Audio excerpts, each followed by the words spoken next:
দিনে দিনে আমার ওভেনের রেসিপিগুলো আপনারা এত পছন্দ করতেছেন। দেখেন, আপনাদের জন্য আমি ওভেনে মিষ্টি বানাইয়া ফেলাইছি। যারা হাড়ির পারফেক্ট মাপ নিয়ে টেনশন করতেছেন, মিষ্টি হয় না, মিষ্টি বানাইতে পারেন না, ফার্স্ট পর্যায়ে আমি তাদের জন্য ওভেনে মিষ্টির রেসিপি নিয়ে আসবো শীঘ্রই। কারণ আমি প্রথমে বানাইয়া দেখছি যে মিষ্টিটা হচ্ছে কিনা পারফেক্টলি, তারপর আপনাদের সাথে রেসিপি শেয়ার করব। তো ইনশাআল্লাহ আপনাদের সাথে আমি এই ওভেনের মিষ্টির রেসিপিটা শেয়ার করব। আর মিষ্টিটা একটু খাইয়া দেখি, বিসমিল্লাহ। খুবই মজা হয়েছে, খুবই মজা।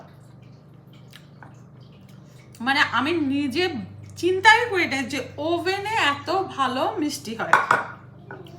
একটু বেকে হয় না, তার মধ্যে তো আবার এই বড় বালিশ মিষ্টি, মানে চিন্তা করা যায়।